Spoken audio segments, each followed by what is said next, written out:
નમસ્તે દર્શક મિત્રો, કાળચક્રમાં 10મા ભાગમાં આજે આપણે ગુજરાતમાં કેવા ગુલાબી વચનો આપવામાં આવ્યા હતા એની એક વાત કરવી છે. આજથી 21 વર્ષ પહેલાં વાત એટલા માટે કરવી પડે છે કે ત્યારે નેતાઓએ એવા વચનો આપ્યા હતા કે સુરેન્દ્રનગરમાં જે અત્યારે કપાસ ઉગે છે એ સફેદ કલરનું એનું રૂ હોય છે, રંગનું રૂ હોય છે, તો એમાં જાત જાતના રંગવાળા કપાસ ઉગશે આવી જાહેરાત કરી હતી. બહુ સારી વાત હતી અને આ જ હવે પછીનો જમાનો છે. પરંતુ 20 વર્ષ પહેલાં 21 વર્ષ પહેલાં જે વાત કરવામાં આવી છે આપણા જ નેતાઓ દ્વારા, થયું શું? સવાલ એ આવે છે. કારણ કે જે આ રંગીન વચનો જે આપ્યા હતા એ રંગીન વચનો આપને ધરતી ઉપર તો સુરેન્દ્રનગરની ધરતી ઉપર તો દેખાતા નથી. એ સુરેન્દ્રનગર માટે એટલા માટે કહ્યું હતું કે 2003માં જ્યારે સુરતમાં કાશીરામ રાણા જ્યારે કાપડ પ્રધાન હતા, ભારતીય જનતા પાર્ટીના નેતા, અને વાજપેયીની સરકારમાં એ કાપડ પ્રધાન હતા, ત્યારે ત્યાં સુરતમાં એપરેલ પાર્કનું ખાતમુહૂર્ત કરવામાં આવ્યું હતું. ત્યારે આપણા મોદી સાહેબે કહ્યું હતું, માનનીય મોદી સાહેબ આપણા એ સમયના મુખ્યપ્રધાન, કે ગુજરાતમાં રંગીન કપાસ પેદા કરવા માટેની સંપૂર્ણ તૈયારી કરી ચૂક્યું છે. બાયોટેકનોલોજીની મદદથી રંગીન કપાસ પેદા કરવામાં આવશે એવું વચન મોદી સાહેબે સુરતની ધરતી ઉપર આપ્યું હતું. એમણે એવું કહ્યું કે આખી દુનિયાનું વસ્ત્ર બજાર એટલે કે કાપડ બજાર ગુજરાત કબજે કરવા તત્પર છે. આ મોટા મોટા વચનો આપ્યા હતા. પરંતુ આજે 21-22 વર્ષ થયા, એ વચનો ખોખલા છે. આપણે જોઈએ કે એનો એક દસ્તાવેજ આપણે છે, એ વખતે સરકારે એ દસ્તાવેજ જાહેર કરેલો માહિતી ખાતા દ્વારા. આ આપણે જોઈએ છીએ 31મી જાન્યુઆરી 2003ના રોજ આ આખી અખબારી યાદી જે જાહેર કરવામાં આવી હતી માહિતી ખાતા દ્વારા, અને અમને પત્રકારોને આપવામાં આવી હતી કે જો આ મોદી સાહેબનું આટલું મોટું સ્વપ્ન છે, વસ્ત્રો જે તૈયાર થવાના છે, ગુજરાતમાં કાપડ તૈયાર થવાનું છે, એમાં હવે ડાયથી કાપડને રંગવાની કોઈ જરૂર નહીં પડે, કારણ કે ખેતરમાં જ રંગબેરંગી કપાસ ઉગશે. સારી વાત હતી. ખરેખર બાયોટેકનોલોજીમાં એ શક્ય છે, અને એ થાય તો ખેડૂતોને જ નહીં, આખા ગુજરાતના પર્યાવરણને સૌથી મોટો ફાયદો થાય છે. લોકોને એ કાપડ પહેરવામાં એટલા બધા ફાયદા છે કે ન પૂછો વાત. મોદી સાહેબની ખૂબ સારી વાત હતી, એકદમ સારી વાત હતી. પરંતુ અમલ શું, એ સવાલ છે. એમનું વિઝન હતું કે રંગીન રૂ પેદા કરીશું અમે. આ જોઈએ છીએ કે બાયોટેકનોલોજી દ્વારા માત્ર બીટી કોટન નહીં, ઔદ્યોગિક ક્ષેત્રે વસ્ત્ર ઉદ્યોગમાં સર્વાંગી સ્વાસ્થ્ય કાળજી લેવા રાજ્ય સરકારની નેમ વ્યક્ત કરતા શ્રી નરેન્દ્રભાઈ મોદીએ જણાવ્યું હતું કે રંગીન વસ્ત્રો માટે બાયોટેકનોલોજીની મદદથી રંગીન કપડાનું ઉત્પાદન કરવા માટે દુનિયાના વસ્ત્ર ઉદ્યોગનું બજાર ગુજરાત સર કરવા તત્પર બન્યું છે. તો કર્યું શું મોદી સાહેબે? સવાલ એ ઊભો થાય છે. અને સ્વાભાવિક છે, 22 વર્ષ શું કર્યું તમે, 21 વર્ષ શું કર્યું તમે? આના કરવું જોઈએ ને. આપણી પાસે 4 યુનિવર્સિટી છે, કોઈ એગ્રીકલ્ચર યુનિવર્સિટી છે આપણી પાસે, અને ગુજરાતના આખી દુનિયામાં સૌથી પહેલું શંકર કપાસ આખી દુનિયામાં સૌથી પહેલું શોધનાર ગુજરાતના વૈજ્ઞાનિકો હતા. નવસારી એગ્રીકલ્ચર યુનિવર્સિટીના વિજ્ઞાનીઓએ શોધેલું આ આખા વિશ્વમાં સૌથી પહેલું. તો ગુજરાતના વૈજ્ઞાનિકો કરી શકે એમ છે, પરંતુ એ માટેનું શું કર્યું વ્યવસ્થા? વૈજ્ઞાનિકોને કેટલી છૂટ આપી કે બીટી ટેકનોલોજી ડેવલપ કરવા માટે, કે જેના દ્વારા આ કપાસ ઉત્પાદન થઈ શકે. માનો કે બીટી ટેકનોલોજી દ્વારા ન કરે તો પણ એના જે જીનેટિકલી ફેરફારો કરવાના થાય છે એ કરવા માટેની જો મંજૂરી આપી હોત, એના માટેની ગ્રાન્ટ ફાળવવામાં આવી હોત, તો આજે ગુજરાતના સુરેન્દ્રનગરમાં આ રંગબેરંગી એક છોડ ઉપર અનેક પ્રકારના, અથવા તો એક છોડમાં એક જ પ્રકારના રંગ ધરાવતા કપાસ પેદા કર્યો હોત. થતું જ તું. આ કોઈ નવી વાત નથી. ગુજરાતમાં એના પુરાવા મળે છે. હડપ્પન સાઇટમાં આના પુરાવા મળી રહે છે.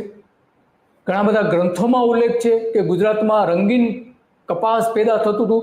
પરંતુ અંગ્રેજો જ્યારે આવ્યા ત્યાર પછી છેલ્લા 100 વર્ષથી માત્ર ને માત્ર સફેદ કપાસનું વાવેતર થાય છે, માત્ર ને માત્ર ગુજરાતમાં જ નહીં, ભારતમાં જ નહીં, પણ વિશ્વમાં લગભગ આજથી 7,500 વર્ષ પહેલા ઘણા બધા દેશોમાં એ રંગીન કપાસ પેદા થતો હતો. પરંતુ આ જે ટેકનોલોજી અંગ્રેજો લાયા, મિલની ટેકનોલોજી, કે મિલમાં જ કાપડ વણાય, તો એના માટેનું એક તો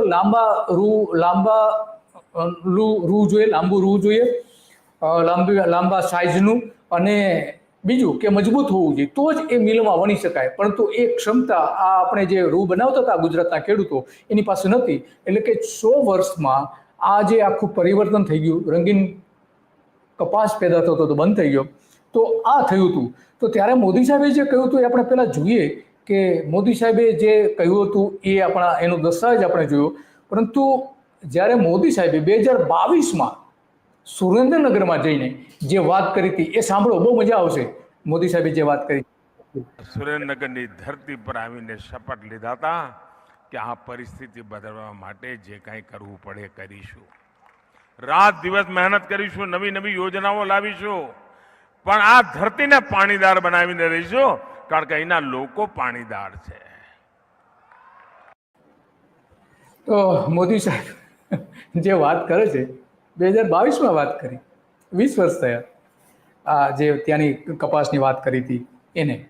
તો આ મૂળ વાત છે, અને એટલા માટે આપણા માટે, અને મોદી સાહેબને ખેડૂતો માટે ઘણા બધા પ્રેમ છે. આપણે જોઈએ છીએ ઘણા બધા પ્રેમ છે ખેડૂતો માટે. જો આ એ સમયે 2012માં 11માં આ જે ખેડૂતો માટેના ઘણા બધા કાર્યક્રમો એમણે કર્યા હતા, અને ખેડૂતો માટેની જાણે લાગણી વ્યક્ત કરતા હોય એ પ્રકારના એમની આ તસવીરો આપણે જોઈ શકીએ છીએ. મુખ્યપ્રધાન હતા ત્યારના, ખાસ કરીને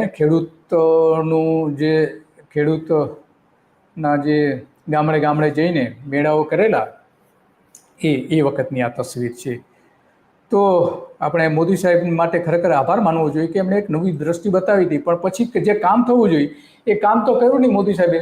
તો આજે યાદ કરવા પડે છે એમને કે કેમ તમે કામ ન કર્યું. એટલા માટે પ્રશ્ન પણ પૂછવું પડે. અને આ 20 વર્ષ 21 વર્ષના કાલચક્રમાં તમે આપેલું વચન ક્યાં દટાઈ ગયું, ક્યાં તૂટી ગયું, ક્યાં ફેંકાઈ ગયું, એનો જવાબ તો આપો. હવે તમે લોકોને વચનો આપ્યા હતા, આટલા બધા ખેડૂતોને તમે ભેગા કરતા હતા દરેક જગ્યાએ, તો આ આપણે જોઈ શકીએ છીએ. ગાયનું પૂજન પણ કરતા હતા આ ખેડૂતો, આપણે જોઈ શકીએ છીએ. ગાયનું જુઓ તમે કેવું પૂજન કરે છે. તો આ તમે જે વચનો આપ્યા હતા એ વચનો શું થયું, એ સવાલ આજથી સૌથી મોટો આજે એટલા માટે ઊભો થાય છે આપણી પાસે. અને ખરેખર તો આ જે બાબતો હતી એ સરકારે આજે પણ ભૂપેન્દ્ર પટેલે કહેવું છે કે ભાઈ અમે એ વચન આપ્યા હતા, વચન અમે ફૂલફિલ કરી શક્યા નથી, પાડી શક્યા નથી, અમે પાછું ખેંચીએ છીએ. મોદી સાહેબ જે કહીને ગયા હતા નથી કરી શક્યા. આજ સુધી વડાપ્રધાન થયા એને 11 વર્ષની ઉજવણી કરી રહ્યા છે, છતાં પણ એ જે ટેકનોલોજીનો અમલ થવો જોઈએ, ટેકનોલોજીનું સંશોધન થવું જોઈએ, નથી થયું. જો એ કરવામાં આવે તો મોટી ક્રાંતિ થઈ શકે એમ છે. આખા વિશ્વમાં ગુજરાત સૌથી મોટી ક્રાંતિ કરી શકે એમ છે. અને એટલા માટે આ બધી જ બાબતો આપણી સમક્ષ આવીને ઊભી રહે છે. અને એટલા માટે સરકારે પણ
તો એ હવે ક્યાંય આપણે જોવા નથી મળતો. આ આખી જે વાત છે કે આટલા મોટા પ્રમાણમાં આપણે જોઈએ છીએ કે રંગીન કપાસ 22 વર્ષથી નથી થતું, કશું જ નથી થતું. અને પેરુમાં પણ 7,500 વર્ષ પહેલાં મેક્સિકો અને અમેરિકાના કેટલાક વિસ્તારોમાં રંગીન કપાસ થતો હતો. એમાં ભારતની મોનોપોલી હતી. ભારતની એક અથ્થું સત્તા હતી આ રંગીન કપડા માટેની. તો શું થયું એના માટેની? દુનિયાનું 60% જે પોલિએસ્ટર બને છે એ પોલિએસ્ટર કાપડાનું નિર્માણ અત્યારે થાય છે પોલિએસ્ટર આધારિત. તો એ બધું સ્થાન લઈ શકે છે, સ્વાભાવિક છે, લઈ શકે છે. અને આમાં કોટન વપરાય તો ખેડૂતોનો ઉદ્ધાર થાય. પરંતુ એ નહીં કરે, કારણ કે પોલિએસ્ટર ભારતમાં બનાવે છે કોણ? સૌથી મોટા ઉત્પાદક કોણ છે? રિલાયન્સ, આપણા મુકેશભાઈ અંબાણી છે. તો એમને ધંધામાં ખોટ જાય એવું તો ન જ કરવું જોઈએ ને. તો મોદી સાહેબે આની જાહેરાત કરવી જોઈએ કે ભાઈ શું કરવા માગો છો તમે, એ સ્પષ્ટપણે કહેવું જોઈએ. અને એટલા માટે આ બધી જ બાબતો આજે ચર્ચા કરવી પડે છે.